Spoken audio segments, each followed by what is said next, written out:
पुराने जमाने के ससुराल में नए जमाने की देवरानी की रसोई। पूरा परिवार जमीन पर बैठकर मिट्टी के बर्तन में खाना खा रहा है और नेहा सब्जी का बर्तन लेकर सबसे पूछती है, और चाहिए किसी को खाना? नहीं नहीं भाभी, मेरा तो बहुत पेट भर गया। वैसे मैंने सुना है शहरी लोग कांच के बर्तन में खाना खाते हैं और हम लोग आज भी मिट्टी के ही बर्तन में खाना खा रहे हैं। हम अपने देहात गांव से तो शहर में आकर बस गए, पर पता नहीं शहरी तौर तरीके कब सीखेंगे। अरे हम सब तो शुरू से ही गांव में रहे हैं, अभी हमें शहर आए 7-8 महीने ही हुए हैं। धीरे धीरे हम लोग भी शहरी लोगों के रंग में ढल जाएंगे और मेरे दोनों बेटे हैं ना जो शहर में रहते हैं, वो धीरे धीरे हमें यहाँ के तौर तरीके सिखा देंगे। आशा और उसका पूरा परिवार अभी 7 महीने पहले ही गांव से शहर आई थी। वो लोग ठेठ देहात में रहते थे, इसलिए उनका रहन सहन खान पान भी बिल्कुल पुराने जमाने की तरह था। पर उसके दोनों बेटे शहर में काम करते हैं, इसीलिए वो अपने परिवार को भी शहर ले आते हैं। कुछ ही देर में दोनों भाई नौकरी के लिए बाहर चले जाते हैं। इसके बाद नेहा कचरा लेकर घर के बाहर एक कोने में फेंकने लगती है। तभी उनके पास घर के उनकी एक पड़ोसन सुमित्रा हाथों में डस्टबिन लिए गुजर रही होती है, जो ये देखकर बोलती है, अरे तुम गांव के जाहिल गवार अभी भी पुराने जमाने के तौर तरीके से ही जिंदगी जी रहे हो। भला अब घर के बाहर कौन कोने में कूड़ा जमा करके रखता है? घर में रसोई में मेरी तरह डस्टबिन नहीं लाकर रख सकते? गंदगी करके खुद भी बीमार पड़ेंगे और दूसरों को भी करोगे। माफ करना, मैं अपने पति को बोलूंगी, अब से हम भी अपनी रसोई में और घर के बाहर एक कूड़ादान रखेंगे। इतना बोलकर सुमित्रा कूड़ा लेकर कूड़े गाड़ी में डाल देती है और नेहा भी सारा कूड़ा पन्नी में भरकर कूड़े की गाड़ी में डालकर अंदर आती है। इसी तरह कुछ दिन बीत जाते हैं और एक शाम आशा अपनी सास कल्याणी के साथ सूखी लकड़ी लेकर आ रही होती है। माँ जी, गाँव में तो हम खेत जाते थे और सूखे पत्ते लकड़ियाँ ऐसे ही ले आते थे, पर यहाँ तो सूखी लकड़ी भी खरीदनी पड़ती है। वो तो अच्छा था कि यहाँ आते हुए हमने एक लकड़ी की दुकान देख ली, वरना खाना बनाना मुश्किल हो जाता है। तुम वही हो ना जो अभी नई नई यहाँ शिफ्ट हुई हो? मुझे समझ नहीं आ रहा, तुम सास बहू लकड़ियाँ क्यों खरीद कर घर ले जा रही हो? अरे बेटा, अगर लकड़ी खरीद कर घर नहीं ले जाएंगे तो खाना कैसे बनेगा? क्या खाना बनाने के लिए आप सूखी लकड़ी का इस्तेमाल करते हैं? इसका मतलब आपकी रसोई भी पुराने जमाने की है। बताओ जरा, इंडक्शन के जमाने पर मिट्टी का चूल्हा। आशा और कल्याणी की पड़ोसन उनका मजाक बनाने लगती हैं। दोनों सास बहू अब मुंह बनाकर अपने घर आती हैं और सूखी लकड़ियां रसोई में रखती हैं और फिर नेहा खाना बनाना शुरू करती है। क्या हुआ माँ जी, दादी जी, आप दोनों गुस्से में लग रही हैं? सब ठीक तो है? हम पुराने जमाने के, हमारी रसोई पुराने जमाने की, हमें तो मिट्टी के चूल्हे के अलावा और कुछ जलाना आता नहीं। शायद इसीलिए यहाँ के लोग हमारा मजाक उड़ा रहे हैं। जाने दो ना माँ, जो हंसता है उसको हंसने दो, धीरे धीरे हम भी सीख जाएंगे। काजल आकर अपनी भाभी का खाना बनाने में हाथ बटाती है। जहाँ नेहा चक्की में चावल पीसती है तो वहीं सिलबट्टे पर काजल चटनी बनाती है और अपने पुराने जमाने की रसोई में काम करते हुए नेहा को अपने गांव की रसोई याद आती है। जहां वो चूल्हे पर खाना बना रही थी, वहीं पड़ोसन निशा छाछ बना रही थी। आज तो मेरे हाथों में काफी दर्द हो रहा है, अभी छाछ भी निकालनी है। क्या हुआ भाभी, हाथों में दर्द है? मेरे घर में तो छाछ निकालने के लिए कुछ है ही नहीं। अब मैं आपके घर में आकर रोज छाछ निकाल रही हूँ तो आपका भी निकाल ही दूंगी। तभी हंसों से सब्जी काटते काजल कहती है, देख रही हो भाभी, निशा हमेशा यहाँ अपना छाछ निकालने आती है, पर हमेशा हमारी मदद करके जाती है। नेहा ये सब कुछ सोच रही होती है कि तभी खांसते हुए रसोई में आशा आती है। बहू आज क्या बना रही है? पूरे घर में छौंक लग रहा है। माँ जी, ये लकड़ियाँ सही से सूखी नहीं है, जिस वजह से इतना धुआं हो रहा है और थोड़ा सा छौंक भी जल गया है इन गीली लकड़ियों को जलाने की वजह से। पूरी रसोई में धुआं भर जाता है। नेहा रसोई की खिड़की खोल देती है और जैसे ही सारा धुआं बाहर जाता है, उनकी पड़ोसन शांति उनके घर आती है। अरे बहन, तुम्हारे घर में आग लग गई है क्या? तुम्हारे घर की रसोई से तो बड़ा ही धुआं निकल रहा है। आंटी जी, हमारे घर में मिट्टी का चूल्हा है ना, इसीलिए जब भी माँ खाना बनाती है इसी तरह पूरी रसोई धुएं से भर जाती है। बहन, यहाँ आए हुए तुम्हें 7-8 महीने हो चुके हैं, अब तो कम से कम घर में गैस सिलेंडर ले आओ। तुमसे तो अच्छे गाँव के लोग हैं। शांति भी पुराने जमाने की रसोई देखकर उन्हें ताने देकर चली जाती है। कुछ ही देर बाद पूरा परिवार मिट्टी के बर्तन पर जमीन पर बैठकर खाना खा रहा था और तभी दिवाकर सुप्रिया के बारे में अपने परिवार को बताता है। माँ, पापा, मुझे आप लोगों से कुछ बात करनी थी। मैं सुप्रिया नाम की लड़की को पसंद करता हूँ। दिवाकर बेटा, हमें अच्छा लग रहा है कि तू आज इतनी बड़ी कंपनी में काम कर रहा है और हम लोगों को गांव देहात से शहर में लेकर आया, पर हम शहर आकर अपने संस्कार नहीं भूल सकते, इसलिए हम तेरा प्रेम विवाह नहीं कराएंगे। आप लोग शहर तो आ गए पर खुद को बदलना ही नहीं चाहते। न सिर्फ आप लोगों की पुराने जमाने की रसोई है, बल्कि आप लोग खुद ही पुराने जमाने के हैं। दिवाकर सबसे नाराज होकर खाने से उठकर चला जाता है। इसी तरह कुछ दिन बीत जाते हैं और शोभा के बेटे की लव मैरिज होती है। और जब शोभा अपनी बहू का गृह प्रवेश करवा रही होती है तो नेहा का पूरा परिवार उनका गृह प्रवेश देखता है। माँ जी, हमें दिवाकर का प्रेम विवाह करवा देना चाहिए। देखिए ना, हमें शहर आए इतना समय हो गया है, पर आज भी हमारी रसोई पुराने जमाने की है। नए जमाने की बहू आएगी तो क्या पता हमारी रसोई भी नए जमाने की हो जाए और यहाँ के लोग हम पर हंसना बंद कर दे और हम भी कुछ सीख जाएं। माँ, अब दुनिया बदल रही है। आज तक उस रसोई में मैं काम करती थी और मेरे हिसाब से चीज होती थी। अगर नए जमाने की देवरानी आई तो रसोई भी नए जमाने की होगी और मुझे तो कुछ आता भी नहीं है। अगर उसके आने के बाद घर में मेरी इज्जत कम हो गई तो? सास की बात सुनकर अपनी नई जमाने की देवरानी के आने से पहले ही नेहा घबरा जाती है और कुछ वक्त बाद घर वाले दिवाकर की शादी उसकी पसंद की लड़की से करवाने के लिए राजी हो जाते हैं। समय गुजरता है और बहुत जल्द सुप्रिया और दिवाकर एक नई बंधन में बंध जाते हैं। फिर उसका गृह प्रवेश होता है। हम तो गांव से आए हैं, पुराने सोच विचार के लोग हैं, पर तुम तो नए विचारों वाली हो, इसलिए ये मत सोचना कि हम तुम्हारे विचारों को नहीं समझेंगे। तुम्हारी जेठानी पुराने जमाने की है और तुम नए जमाने की, तो तालमेल अच्छे से बनाकर चलना। और बहू, कल तुम्हारी पहली रसोई है, तो अगर कुछ समझ ना आए तो अपनी जेठानी की मदद ले लेना। ससुराल आने के बाद सुप्रिया को अपने ससुराल वालों का नेचर काफी पसंद आता है और अगली सुबह जब सुप्रिया अपनी पहली रसोई के लिए रसोई में जाने लगती है तो अपनी जेठानी को गंदे बर्तन बाहर ले जाते हुए देखती है। आप गंदे बर्तन बाहर क्यों ले जा रही हैं? यह कैसा सवाल है? बर्तन बाहर क्यों लेकर जाते हैं? धोने के लिए ना। ये आप क्या कह रही हैं? आप घर के बाहर बैठकर बर्तन साफ करोगी? किचन में सिंक नहीं लगवाया और डिशवॉशर नहीं है क्या? अच्छा, मिट्टी के बर्तन हैं। अच्छा, आप जाओ, मैं रसोई जा रही हूँ अपनी पहली रसोई करने। जब सुप्रिया अपनी जेठानी पर हंसती है तो नेहा को काफी बुरा लगता है। कुछ देर में सुप्रिया रसोई में जाती है जहां काजल मिट्टी के चूल्हे को मिट्टी से लीप रही होती है। ये कैसी रसोई है? ऐसी रसोई तो पुराने जमाने में हुआ करती थी। भाभी, अब जो है यही आपकी रसोई है। बड़ी भाभी ने इसे बहुत प्यार से बनाया है। अब आपकी जिम्मेदारी है कि आप भी उनकी तरह अपनी रसोई को संभालो। माफ करना काजल, पर मैं नए जमाने की हूँ। मैं पुराने जमाने की रसोई में अपनी पहली रसोई नहीं कर पाऊंगी।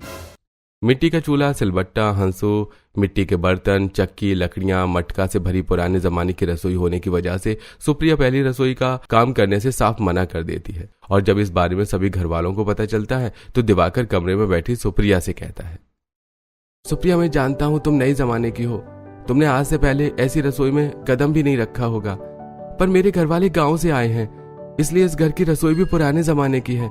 मेरी बहन भाभी को नई जमाने की रसोई का इस्तेमाल करना नहीं आता और न ही उन्हें कोई सिखाने वाला था। अब तुमसे ही तो उम्मीद है। माँ जी, मेरी देवरानी नए जमाने की है। मुझे तो पहले से ही पता था ये अपनी जिम्मेदारियों से ऐसे ही भागेगी। ऐसा बिल्कुल नहीं है। आप लोगों को कोई सिखाने वाला नहीं था, इसलिए आप शहर में भी पुराने जमाने की रसोई संभाल रहे थे। और मैंने अपनी पहली रसोई इसलिए नहीं की क्योंकि मैं इस रसोई को नए जमाने की बनाना चाहती हूँ। दिवाकर जी, बाहर चलते हैं, मुझे कुछ सामान लेना है। अब सुप्रिया दिवाकर के साथ मार्केट जाती है जहां वो अपनी नई जमाने की रसोई के लिए सिंक, कांच के बर्तन, मिक्सी, इंडक्शन और फ्रिज जैसी जरूरत के कुछ सामान लेती है। सुप्रिया, आज के लिए इतनी शॉपिंग काफी है, मेरे सारे पैसे खत्म हो चुके हैं। मुझे अपने नए जमाने की रसोई बनाने के लिए अभी बहुत कुछ करना है, पर कोई बात नहीं, बेसिक सामान तो मैंने ले ही लिया है, बाकी मैं एडजस्ट कर लूंगी। इतना बोलकर सुप्रिया और दिवाकर कुछ शॉपिंग करके घर आते हैं। साथ ही सुप्रिया एक मिस्त्री को बुलाती है और रसोई में सिंक लगवाती है और मटका हटाकर फ्रिज में सारा खाने का सामान रखती है। अरे अरे, ये क्या कर रही हो? बोतल में पानी भर के क्यों रख रही हो? मटके का ठंडा पानी तो है और सारी सब्जियां भी तुम फ्रिज में रख रही हो। अगर सब्जी खराब हो गई तो? फ्रिज खाना खराब नहीं करता, बल्कि खराब होने से बचाता है, इसलिए बचा हुआ खाना भी अब से फ्रिज में रखना। इतना बोलकर सुप्रिया अपनी जेठानी को चाकू, चॉपिंग बोर्ड सब्जी काटने के लिए देती है। मैं इंडक्शन पर खाना बना रही हूँ, आप सब्जी काट लीजिए। आज से पहले नेहा ने कभी चाकू और चॉपिंग बोर्ड पर सब्जी नहीं काटी थी, इसलिए वो गलत तरीके से सब्जी काटती है। ये क्या कर रही हो जेठानी जी? ऐसे तो आपका हाथ कट जाएगा। आप रहने दो, मैं खुद सब्जी काट लूंगी। पुराने जमाने की रसोई को नए जमाने की रसोई में बदलने में तो मुझे काफी समय लग जाएगा। सुप्रिया अपनी जेठानी को हटाकर अब खुद सब्जी काटती है और नेहा उसे देखती है। कुछ ही देर में सुप्रिया कुछ मसाले मिक्सी में पीसती है। ये क्या घटिया सामान उठाकर ले आई हो, मेरे तो कान के पर्दे ही फट जाएंगे। ये घटिया नहीं, बहुत काम की चीज है, धीरे धीरे समझ में आएगा। सुप्रिया मसाले पीसने के बाद जूस बनाती है और पूरा परिवार आज पहली बार मिट्टी के बर्तन में न खाकर कांच के बर्तन में खाना खाता है, और वो भी डाइनिंग टेबल पर। मुझे तो पता ही था मेरी नए जमाने की चाची आएंगी तो आते ही हम सबको बदल देंगी। अब कोई हमारा मजाक नहीं बना सकता। बहू, तुम नहीं जानती, पर पहली बार हम कांच के बर्तन में खाना खा रहे हैं। अब लग रहा है हम भी नए जमाने के हैं। मेरी इस नए जमाने की देवरानी ने आते ही मेरी पुराने जमाने की रसोई को बदलना भी शुरू कर दिया, और इसकी रसोई तो मेरी रसोई से अच्छी लग रही है। शायद इसीलिए तो उसने आते ही सबका दिल जीत लिया। पूरा परिवार सुप्रिया की पहली रसोई से काफी खुश होता है, पर नेहा अंदर ही अंदर सुप्रिया से चिढ़ने लगती है। ऐसे ही एक दिन लिविंग हॉल में खाट पर बैठे अनिल। सुप्रिया, उस दिन तुम कह रही थी कि अभी भी हमारी रसोई पूरी तरह से नए जमाने की नहीं हुई है। अगर तुम्हें अब भी रसोई के लिए कुछ चाहिए हो तो ले आना। सच में जेठ जी, अब तो मैं सबसे पहले toaster, pressure cooker, pizza cutter, सब्जी कटर जैसी चीज लेकर आऊंगी। उनके बिना बड़ी मुश्किल होती है, पर सबसे पहले ये खाट हटाकर सोफे लाऊंगी। इस तरह अनिल इस बार अपनी आधी सैलरी अपनी बीवी को न देकर सुप्रिया को देता है। ये देखकर नेहा को बहुत गुस्सा आता है। वहीं देवरानी ऑनलाइन ऑर्डर करके सोफे मंगवाती है और उन्हें लिविंग हॉल में सेट करती है। कुछ ही देर में दिवाकर घर आता है और सुप्रिया काजल और अपने पति के साथ शॉपिंग करने के लिए बाहर जाती है। तभी उसकी एक पड़ोसन रास्ते में उसे रोकते हुए कहती है, बहू, तुम तो नए जमाने की हो। अब लग रहा है तुम्हारी जेठानी की पुराने जमाने की रसोई नए जमाने की बनेगी। बनेगी नहीं आंटी जी, बन गई। हमें कोई बताने और सिखाने वाला नहीं था, पर अब मेरी भाभी आ गई है ना, कुछ महीनों बाद देखना हमारी रसोई। इतना बोलकर काजल अपने भैया भाभी के साथ दुकान जाती है, जहां वो लोग electronics, toaster, pressure cooker, microwave जैसे कुछ सामान घर लेकर आते हैं। अगर मैं ये माइक्रोवेव इधर रख दूंगी तो टोस्टर के लिए स्विच बोर्ड नहीं होगा। मैं अभी बिजली वाले को बुलाती हूँ। अगर यहाँ जगह नहीं है तो जबरदस्ती जगह बनाने की जरूरत नहीं है। तुमने तो धीरे धीरे मिट्टी का चूल्हा, मिट्टी के बर्तन, मेरी चक्की, सिलबट्टा सब हटा दिया। अगर मुझे कभी खाना बनाना हो तो मैं कैसे बनाऊंगी? दीदी, घर में ये सारी इलेक्ट्रॉनिक चीज क्यों ला रही हूँ और क्यों आपको सिखा रही हूँ? ताकि आप फिर से पहले की तरह मिट्टी का चूल्हा चलाओ। खाना बनाने में आपको परेशानी हो? अरे इसमें आप आधे घंटे में खाना बना सकती हैं। अपने पुराने जमाने की बदलती रसोई देखकर नेहा को बहुत गुस्सा आता है, पर पूरा परिवार काफी खुश होता है। कुछ ही देर में मिस्त्री आकर कुछ नए स्विच बोर्ड लगाकर चले जाते हैं, और अब नेहा सभी के लिए रसोई में खड़ी होकर पिज्जा, सैंडविच जैसा नाश्ता बनाती है। ये तो पिज्जा है ना चाची, पर आपने तो पिज्जा काटा ही नहीं, मैं खाऊंगा कैसे? राजू, अब पिज्जा काटने के लिए हमारे पास पिज्जा कटर है ना। सुप्रिया पिज्जा कटर लेकर पिज्जा की कटिंग करती है और सभी घर वालों को खाना देती है। एक बार फिर सुप्रिया की काफी तारीफ होती है। ये देखकर नेहा चिढ़ते हुए अपने पति से धीरे से बोलती है, क्या जरूरत थी तुम्हें पैसे देने की? देख रहे हो, मेरी नए जमाने की देवरानी ने आकर मुझसे मेरी पुराने जमाने की रसोई छीन ली और आपने उसका साथ दिया। तो क्या हो गया नेहा, ये तो अच्छी बात है। नेहा अपने पति से शिकायत करती है, पर अनिल नेहा की बातों पर ध्यान नहीं देता। इसी तरह कुछ दिन बीत जाते हैं और एक शाम अनिल और दिवाकर सुप्रिया के कहने पर हैंड ब्लेंडर, डोसा बनाने वाली मशीन और चिमनी लेकर आते हैं। अरे तुम दोनों ये क्या लेकर आ गए? हमारी तो समझ से बाहर है। घर में क्या क्या हो रहा है, मुझे तो कुछ समझ नहीं आ रहा। दिवाकर जी, आप तो कह रहे थे कि आपको रसोई के बारे में कुछ नहीं पता, पर आप तो सारा सामान लेकर आ गए जो मैंने आपसे मंगवाया था।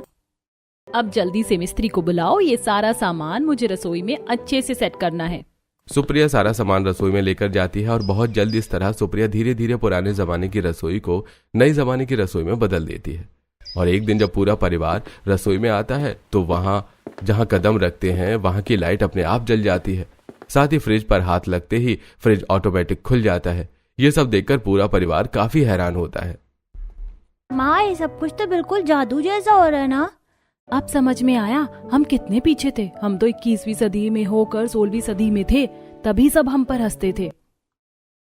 माँ जी, काजल, जेठानी जी, ये सब्जी बनाने वाली machine, pressure cooker, toaster, oven, microwave, fridge, dishwasher, sink, इन सभी का इस्तेमाल करना बहुत आसान है। और अभी मैंने फ्रिज में पासवर्ड नहीं लगाया, इसलिए ये टच करते ही खुल गया।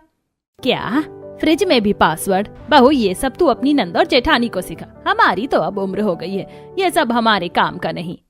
घर वालों के कहने पर सुप्रिया अब अपनी जेठानी को रसोई में रखी सारी टेक्नोलॉजी चीज का इस्तेमाल करना सिखाती है, पर नेहा ध्यान नहीं देती।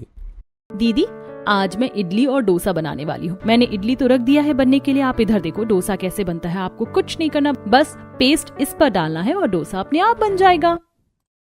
इसमें सीखने जैसा तो कुछ है ही नहीं, एक बटन दबाओ सारा काम खुद हो जाता है। ये क्या कर रही है? अब तो खाना भी हम नए जमाने का ही खाते, कभी सैंडविच, कभी पिज्जा, तो कभी पास्ता, और आज खाएंगे हम इडली डोसा। मुंह बनाकर नेहा अपने कमरे में चली जाती है। कुछ देर में नेहा के भैया भाभी उससे मिलने उसके घर आते हैं, जहां सुप्रिया उन सभी को कांच के बर्तन में डाइनिंग टेबल पर खाने में pizza, white sauce pasta, Manchurian, पराठे, मलाई कोफ्ता, रसमलाई जैसे पकवान सर्व करती है। नेहा, तेरी देवरानी तो सच में नए जमाने की है। अब तो मेरी बहन भी नए जमाने की हो गई होगी। हाँ भैया, मेरी नए जमाने की देवरानी ने आकर सिर्फ रसोई नहीं बहुत कुछ बदल दिया है। नेहा, तुम तो ऐसे मुंह बना रही हो जैसे कि नए जमाने की रसोई देखकर तुम बिल्कुल भी खुश नहीं हो।